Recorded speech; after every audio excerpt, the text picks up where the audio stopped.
안녕하세요. 책 읽는 다락방의 제이입니다. 오늘은 민해나 작가의 다시 사랑하기 위한 말들이란 책을 소개해 드릴까 합니다. 2018년 라디오북에서 발행한 에세이인데요. 만남, 사랑, 이별, 그리고 삶을 통해 겪게 되는 기쁨과 고민을 아주 구체적인 상황과 섬세하고도 편안한 표현, 그리고 생각의 정리로 많은 공감을 주는 책입니다. 이 에세이는 4파트로 구성되어 있는데요. 각 파트는 20여 개의 에피소드가 있습니다. 오늘은 제가 각 파트에서 4개 정도씩의 에피소드를 골라서 읽어드리겠습니다.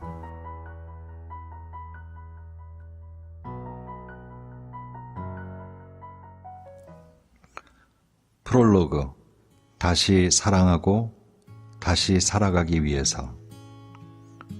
지금 사랑하고 계신가요? 한때는 사랑처럼 남용되는 말도 없다고 생각했어요. 책이나 TV, 노래 가사에서도 언제나 누구나 사랑을 말하지만 현실에서는 사랑은커녕 날마다 실망하고 자학하며 외롭고 상처뿐인 나날을 버티고 견딜 뿐이었으니까요.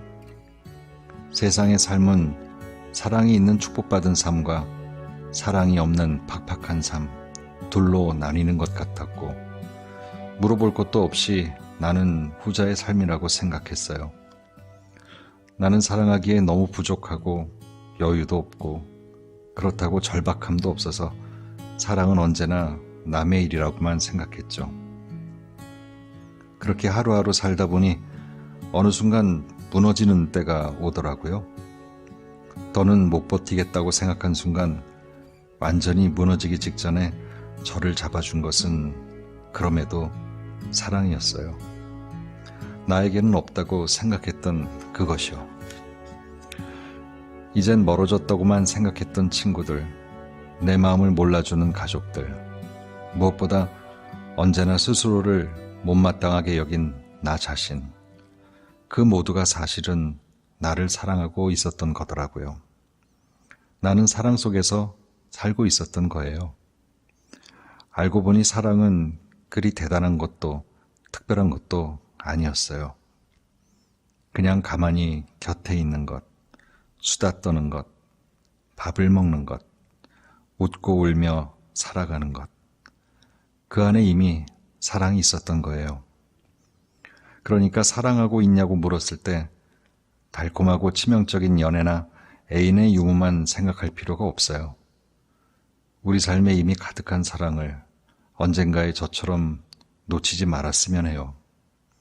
더 많이 느끼고 더 많이 감사하고 더 많이 베풀고 누리면서 내 주변의 사랑을 발견할 수 있길, 그래서 다시 사랑하고 살아갈 힘을 얻을 수 있기를, 이 책을 만나 당신의 오늘이 조금 더 행복해지기를 바랍니다.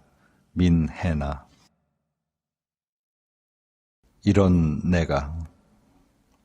나는 대체로 행복하고 나는 대체로 즐겁고 나는 이런 내가 좋아서 별다른 고민 없이 별다른 문제 없이 잘 지내왔어. 그런데 문득 누군가를 마음에 담는 순간부터 자꾸 어딘가 부족하지 않은지, 뭔가 실수한 건 없는지 짚어보고 되돌아보게 되는, 그래서 도저히 쿨할 수 없게 되는 이런 내가 부끄럽고, 이런 나를 보이는 게, 이런 나를 보는 게 너무 힘들 때가 있어. 왜 우린 완벽하려고 할까? 완벽하지도 못하면서 왜 우린 누군가의 마음에 그토록 들고 싶어 할까? 내 마음에 드는 법도 잘 모르면서. 이런 내가 뭐 어때서? 이런 내가 난 좋은데. 매일 아침 거울 보면서 혼잣말로 연습이라도 해야겠다. 나를 제일 사랑하고 아껴야지. 그렇게 다짐해 왔는데도 사람 앞에선 또 이렇게 약해지는 게 늘 반복되는 게 사람의 마음이라서. 연애라는 성장. 연애를 하다 보면 그 사람이 오로지 내게 원하는 대로 행동하기를 내가 싫어하는 행동을 하지 않기를 바랄 때가 있어요. 그것 때문에 많이 다투기도 하고요. 사실 그것이 서로 관계를 맺는다는 뜻이기도 하고 그렇게 맞춰가는 게 배려이기도 할 거예요. 하지만 서로 노력해도 여전히 비슷한 문제로 힘이 든다면 이렇게 생각해 보세요. 아주 작고 어렸던 우리는 오랜 성장 과정을 거쳐서 어른이 됐죠. 그런데 그렇게 다 크고 나면 좀처럼 성장할 기회가 많지가 않아요. 그런 우리에게 이따금씩 찾아오는 귀한 성장의 기회가 바로 관계 맺기와 사랑에 있는 거예요. 나만의 공간에 상대를 데려와서 가두는 것이 아니라 상대의 공간, 그리고 나의 공간이 합쳐지면서 우리의 공간이 넓어지고 서로가 그동안 알지 못했던, 가보지 못했던 세계를 같이 경험하며 넓어지는 것이라고 할까요? 그런 의미에서 나와 상대의 자유를 억압하는 연애는 결국 두 사람 모두를 지치게 할 뿐 아니라 좋은 성장의 기회를 놓치는 것일지도 몰라요. 있는 그대로의 나, 있는 그대로의 상대를 받아들이고 인정하는 것. 그것이 우리의 연애를 더 아름답게 만들어 줄 거예요. 짝사랑. 짝사랑 해보셨어요? 곱씹어 볼수록 단어가 참 묘해요.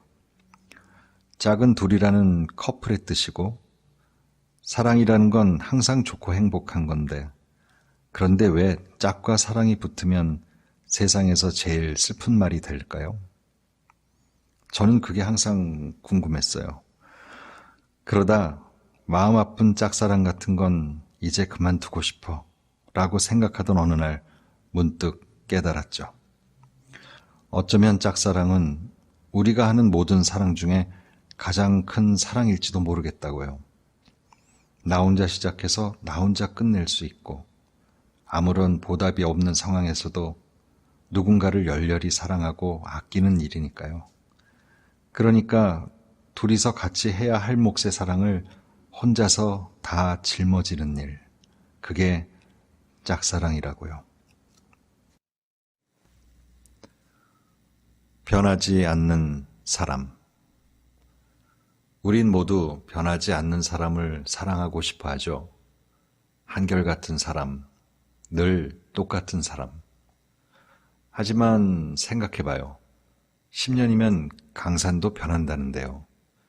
몇천, 몇만 년 동안 그 자리에 있는 강과 산도 변하는데 아주 짧게 이 지구에 머물다 갈 뿐인 우리가 어떻게 변하지 않을 수가 있을까요? 물이 대단한 건 담는 그릇에 따라 또 온도나 상태에 따라 자유자재로 변하기 때문이잖아요. 우리는 몸 안 세포 하나하나부터 바깥의 사회 환경까지 급격하게 빠른 변화들 속에서 살고 있어요. 그러니까 어쩌면 중요한 건 변하지 않는 게 아니라 잘 변하는 것일 거예요. 연애 초반의 뜨거움과 오래된 커플의 따스함이 다르고 20대, 30대, 40대의 사랑이 조금씩 다르듯이 우리들의 사랑도 당신도 나도 그렇게 조금씩 변해가고 그러기에 우리는 계속 함께 있을 수 있는 거예요. 파트 2. 너와 나 사이의 정답. 더 멀리 가고 싶어서 잠시 쉬어가는 것처럼. 더 잘 사랑하기 위해서 때로는 서로 지켜야만 하는 거리가 있다는 것을 그때 나는 이해하지 못했어. 언제나 찰떡처럼 붙어 있어야만 한다고, 어떤 상황에서도 둘이 함께 있는 것이 최선이라고, 그게 당연한 거라고만 생각했지. 너를 위해서, 우리를 위해서라는 네 말이 핑계처럼만 들리고 자꾸 서운하기만 했어. 아주 오랜 시간이 지난 뒤에야 비로소 알게 됐지. 더 잘 말하고 싶어서 잠시 침묵을 지키는 것처럼, 더 멀리 가고 싶어서 잠시 쉬어가는 것처럼 우리에게도 그런 거리가 필요했었던 걸 너무 뒤늦게야 알았어. 사랑의 주파수. 내가 뭘 잘못했니? 라고 묻는 너에게 내가 무슨 말을 할 수 있을까? 그 누구도 잘못한 사람은 없어. 너는 너의 사랑을 줬지. 너의 방식대로. 나도 나의 사랑을 줬어. 내 진심을 전하려고 노력하면서. 다만 우리의 사랑은 어딘가에서 자꾸 엇갈렸고 진심은 지지직거리는 잡음에 자꾸만 묻혀버린 거야. 우리는 서로 주파수가 다른 사람이니까. 그래서 즐겁게 웃고 있으면서도 점점 허전해졌던 거야. 그런 것도 모르고 너무 오랫동안 각자의 방식으로만 통신하려 하다 둘 다 지쳐버린 거야. 그러니까 누구의 잘못도 아니야. 그냥 우린 서로 너무 달랐을 뿐. 지갑에서 오래된 택시 영수증이 나왔다. 그 영수증을 발견하고서 잠시 잠수부처럼 숨을 멈추었다. 잊고 있던 기억들이 파도가 되어 머릿속을 덮쳐오는 통에 잠깐 멍해졌다. 그래, 기억이 난다. 그 즈음 우리는 사이가 좋질 않았지. 그날 새벽 당신에게 전화가 왔다. 술에 취해 있는 채로 지금 자기를 보러 와달라고 했다. 나는 다음 날 아침 일찍 출근해야 하는데 그때 시각 새벽 3시 5분. 하지만 나는 당신에게 가는 택시를 탔다. 나중에 친구들이 그랬지. 왜 그랬냐고. 그러지 말았어야 했다고. 그날 그 택시 안에서 나는 무슨 생각을 했더라? 다시 사랑을 되찾을 수 있다는 희망? 그건 분명히 아니었다. 대신 언젠가 나는 분명 이 순간을 다시 떠올리게 될 거라고 생각했다. 당신을 보러 가기 위해서 그 택시를 탔지만 좀 더 솔직히 말하자면 나는 내가 나 자신이 사랑하는 사람을 위해 어디까지 할 수 있는지를 한번 시험해보고 싶었던 것 같다. 고작 그 정도의 기대였다. 어쩌면 이미 예감하고 있었으니까 아무 소용 없을 거란 걸. 우리의 관계가 이미 기울었다는 걸, 이 새벽의 소란이 뭔가를 바꿀 수 없다는 걸, 그런 상태에서도 달려간 건 어쩌면 부질없는 사랑의 무용담, 내가 이렇게까지 했는데 라는 추억 하나 만들고 싶었기 때문일지도 모른다. 그렇게 미친 짓을 하는 나 자신을 보며 우리의 관계가 끝을 향해 가고 있을 무렵에 꺼지는 순간 더 환하게 불타는 불꽃처럼 마지막으로 어떤 절실함과 치열함을 만끽하고 싶었던 건지도 모르겠다. 그날의 당신이 보고 싶다고 한 말, 진심이 아니라는 거, 그래, 난 이미 알고 있었다. 다음 날 아침 겨우 때 맞춰 출근에 성공했지만 당신의 마음을 되찾는 데는 영원히 성공하지 못했고 이렇게 쓸데없이 선명한 추억거리 하나만 늘어났구나 생각하면서 문득 이런 글귀를 떠올렸다. 사랑은 사랑하는 상대 쪽으로 방사되어 상대의 한 표면에 부딪혀 본래 방사점 쪽으로 퉁겨져 돌아온다. 그 반동을 우리는 상대방의 감정이라고 일컫는데 그것이 우리를 더 매혹시키는 것은 우리 자신에게서 나온 것임을 잊어버리기 때문이다. 마르셀 프루스트, 잃어버린 시간을 찾아서 중에서. 파트 3. 다시 사랑하기 위한 말들.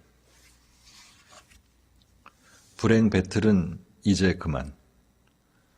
오랜만에 친구들끼리 모여서 최근에 남자친구와 힘든 시기를 겪고 헤어졌다는 얘기를 하면 그래도 너는 취업은 했잖아 라며 덥석 자신의 힘든 일로 내 얘기를 튕겨내는 친구가 있죠. 그러면 옆에서 그래도 너희는 대출은 없잖아 라면서 또 다른 푸념이 나오기도 하고요. 마치 서로의 불행을 전시하며 경쟁이라도 하듯이요. 요즘은 누구 하나 편하게 사는 사람이 없으니까 이해가 안 가는 건 아니지만 그런 식의 불행 겨루기는 누구에게도 도움이 되지 않아요. 그런 말들은 지금 내 감정을 별것 아닌 것처럼 고통스러워할 일이 아닌 것처럼 여기는 느낌을 주고 무엇보다 불행의 교묘한 서열을 만들거든요. 위로만 해도 모자랄 시간에 굳이 친구들끼리 서로의 불행을 과시하며 신경전을 벌일 필요는 없잖아요. 그러기보다는 한 번에 하나씩 서로의 이야기를 듣고 공감하며 위로하는 시간을 충분히 가져보면 어떨까요? 내가 힘들다고 해서 상대의 고통이 덜해지는 것이 아니듯 상대에게도 마찬가지랍니다.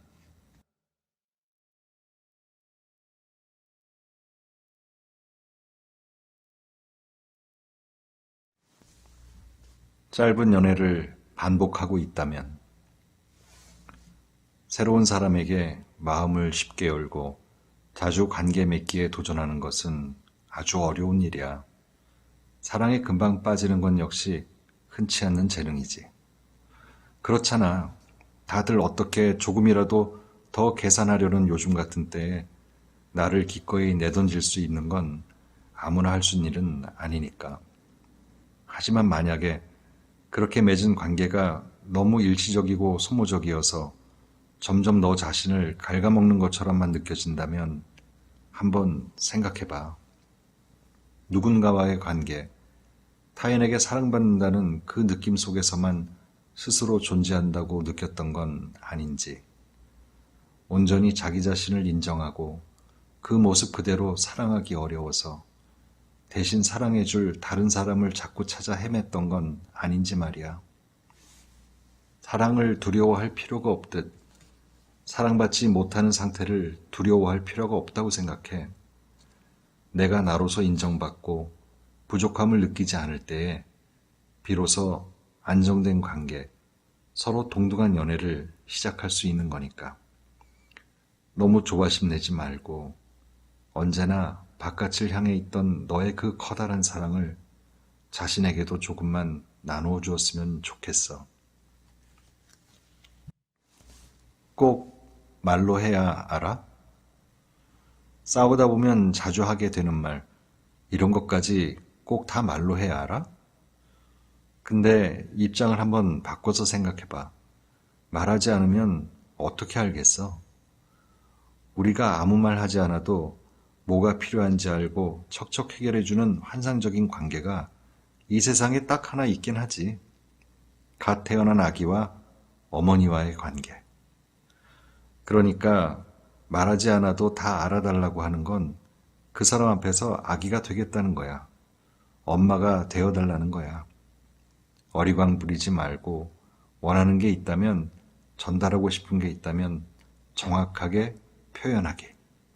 그리고 꼭 말로 해야만 하는 것에 서운해하지 말기. 성숙한 어른 사이의 의사소통이라면 그게 당연한 거니까. 너무 쉽게 사과하지 마세요. 미안해라는 말 얼마나 자주 하나요? 흔히들 미안하다는 말은 가급적 빨리 하는 게 좋다고 해요. 하지만 빠른 사과가 다 좋은 건 아니에요. 그저 상황을 모면하기 위해 상대방 기분을 상하게 하고 싶지 않아서 진심으로 미안하지 않은데도 미안하다는 말을 해버리고 나면 그 다음에 남는 미묘한 감정은 오롯이 내 몫이 되어버리거든요. 이제 와서 그 사과를 취소할 수도 없고 나 스스로를 속인 것이 내내 괴롭기도 해요. 또 그런 사과를 듣고 상대방이 용서를 해주었다면 그 역시 마찬가지일 거예요. 겉으로는 사과와 용서로 이미 잘 끝난 일이지만 마음에 없는 성급한 사과와 용서는 서로의 마음속에 앙금으로 남기 쉬워요. 그러니까 사과해야 할 때는 신중하세요. 그리고 정말 내가 진심으로 사과할 수 있을 때 마음을 담아 사과하세요. 그게 이미 저질러버린 잘못을 수습할 수 있는 가장 좋은 방법이에요. 파트 4. 오늘 다시 나를 더 사랑하는 법. 끝없는 달리기 경주에서. 누구나 한 번쯤 그런 생각 해본 적 있을 거예요. 어렸을 때는 공부를 잘해야 하고, 그래서 좋은 대학에 가야 하고, 그 다음엔 좋은 곳에 취업해야 하고, 또 좋은 사람과 결혼해야 하고 아이도 낳아 잘 키워야 하고 우리가 사는 모습이 마치 끝없는 달리기 경주 같아서 한 호흡이 겨우 끝났다는 생각을 하면 어느새 새로운 경주가 또 시작되죠. 도저히 숨 돌릴 틈도 없는 레이스가 계속 반복되는 것만 같아. 평범하게 남들만큼이라는 말이 사실은 얼마나 힘든 것인지 이제는 다 아는 나이가 되어버렸죠. 내가 정말 원하는 게 뭔지 생각할 틈도 없이 사람들 속에 섞여서 흘러가버리는 때도 있어요. 그렇게 사는 것은 확실히 피곤하죠. 끝없이 남들과 나를 비교하고 남의 시선을 의식해야만 하니까요. 아주 가끔 이 거대한 경주를 이탈해 전혀 엉뚱한 쪽으로 뛰고 있는 사람이 보일 거예요. 그러면 부럽기도 하지만 또 한편으로는 아직 내가 이 무리 속에 있어서 다행이라는 생각도 들죠. 그건 아마 그 길엔 더 큰 어려움이 있을 거라는 걸 본능적으로 알기 때문일 거예요. 지금 달리는 길은 포장된 도로지만 무리에서 이탈하면 고르지 않은 비포장 길일 테니까요. 물론 어떤 길이 더 옳은 것도 더 나은 것도 아니에요. 다만 선택의 문제이고 나에게 어떤 길이 더 맞느냐의 문제일 뿐이죠. 그래도 여전히 다른 길은 있다는 거, 그 사실에서 가끔은 위안을 받아보세요. 너무 피곤할 때는 계속 달리지 않아도 괜찮아요. 떠밀려 가지 않아도 괜찮아요. 잠시 멈추고 쉬어가도 괜찮아요. 이 길이 맞지 않으면 다른 길로 가도 괜찮아요. 그러니까 부디 지치지 않길, 어디로 가도 옳은 당신의 달리기를 항상 응원할게요. 한 걸음, 바로 여기, 오늘. 아주 길고 힘든 여행을 무사히 끝내는 데 있어서 가장 중요한 게 뭔 줄 아세요? 바로 첫 걸음을 떼는 거예요. 우리는 항상 훌륭한 인생을 살고 싶다고 말하면서 정작 오늘을 잘 살지 않아요. 이루고 싶은 목표가 있다면, 하고 싶은 일이 있다면 지금, 오늘, 당장 시작하세요. 혹시 그러기엔 이미 너무 늦은 것 같나요? 진작 시작했어야 했는데 이젠 가망이 없어 보이나요? 만에 하나 그렇다고 한다면 그렇다 한들 뭐 어쩌겠어요? 과거로 돌아가 인생을 다시 살 수 있는 사람은 아무도 없어요. 하지만 지금 이 순간에 뭔가를 시작하는 건 누구나 할 수 있죠. 괴테가 말했대요. 오늘 시작하지 않은 일이 내일 끝날 리는 없다고. 지금 시작하세요. 오늘이 바로 새롭게 시작하기에 가장 좋은 날이니까요.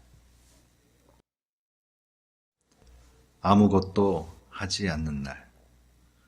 우리는 항상 너무 많은 할 일들에 시달리죠. 늘 쫓기는 일상에 지쳐서 나 할 일이 너무 많아 하고 하소연이라도 하고 싶은데 그래도 할 일이 없는 것보단 훨씬 나은 거야 라는 말이 곧잘 돌아오곤 해요. 물론 그 말의 의미를 모르는 건 아니지만 말이죠. 일주일에 한 번, 그게 힘들다면 2주에 한 번씩이라도 아무것도 하지 않는 날을 가질 수 있었으면 해요. 좀 더 명확하게는 아무런 생산적인 일을 하지 않는 날이라고나 할까요?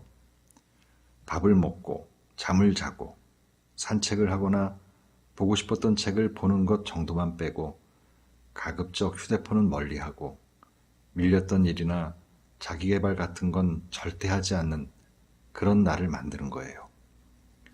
하물며 컴퓨터나 휴대폰도 너무 오래 켜놓으면 열이 오르고 고장이 나잖아요. 올해 농사를 지은 현명한 농부들은 땅도 휴식을 취할 때 더 풍성한 곡식을 맺는다고 하죠.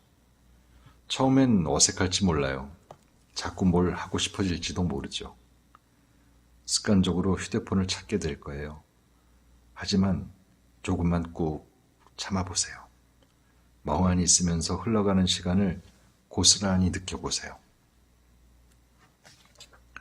그러다 보면 바빠서 다른 더 급한 일들에 밀려서 잊어버렸던 것, 소홀했던 것들이 하나둘 머리에 떠오르기 시작할 거예요.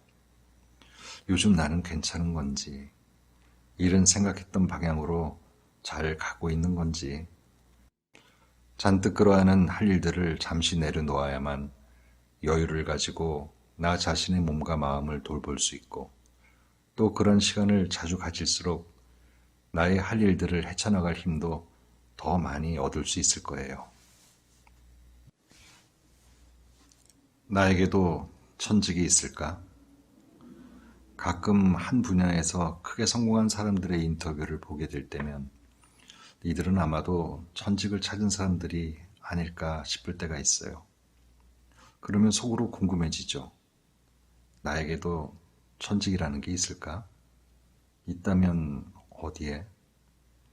솔직히 일하는 게 즐겁지도 않고 하고 싶은 일이 자꾸 바뀌기도 하니까요. 지속하는 것에 강박이 심한 우리들은 한 가지 일에 정착하지 못하고 자주 하고 싶은 일이 바뀌는 사람들을 부정적으로 얘기할 때가 많아요. 그저 아이처럼 변덕을 부린다고 치부하기도 하고요. 그래서 우리는 힘들게 시작한 일이나 어렵게 얻게 된 일이 막상 시작해보니 나에게 맞지 않는다는 생각이 들 때 어떻게 시작한 건데 하며 애써 참아보려고 노력하죠. 하지만 사람은 언제나 변하는 것 아닌가요? 지금 하고 있는 일이 하기 싫어졌을 때, 그리고 새롭게 하고 싶은 일이 생겼을 때, 꾸역꾸역 시간이 가길 바라면서 고통받는 것이 과연 옳은 걸까요? 오히려 그 일을 멈추는 것이 자신의 마음에 귀를 기울이며 적극적으로 삶을 살아간다는 방증은 아닐까요? 그 자체가 엄청난 용기이기도 하고요. 평생 내 천직을 찾지 못한다고 해도 그렇게 슬퍼할 일도 아니에요. 천직이 없다고 삶이 실패한 건가요? 천만에요. 일이 우리의 삶의 모든 의미를 결정하는 건 아닌걸요. 그러니까 남들이 어떻게 볼까? 나도 천직을 찾아서 꾸준히 한 우물만 파야 하는 게 아닐까? 하는 그런 강박은 조금 내려놓으세요. 천직 같은 거 못 찾아도 그저 적당히 생활을 위해 일을 하며 사는 삶도 괜찮아요. 우리 삶의 가치는 모두 각기 다른 곳에서 각자가 만들어가기 나름이니까요. 끝으로 인생의 스포일러 금지라는 에피소드를 읽어드리겠습니다. 왜 우리는 스포일러를 싫어할까요? 영화를 보러 가기 전 중요한 반전 혹은 무슨 일이 벌어질지 미리 알고 보면 재미가 없기 때문이죠. 그런데 참 이상해요. 영화 스포일러는 그렇게 싫어하면서 우리 인생에서 벌어질 반전과 결말은 어떻게든 알고 싶어하고 심지어 모른다는 사실에 불안하기까지 하잖아요. 물론 인생에서 벌어지는 일은 실제고 안 좋은 일에 대비하고 싶은 마음이 드는 것도 당연해요.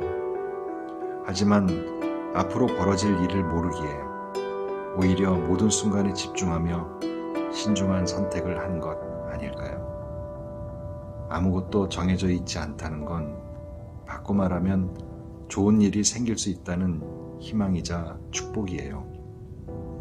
앞으로의 일들 역시 오롯이 나 하기에 달려있다는 사실이 오히려 마음을 홀가분하게 하죠. 그러니까 불안해하지 말고 담대한 마음을 가져보세요. 지금처럼 묵묵히 계속 걸어나가다 보면 전혀 예측하지 못했던 짜릿한 반전을 맞는 순간도 분명히 올 테니까요.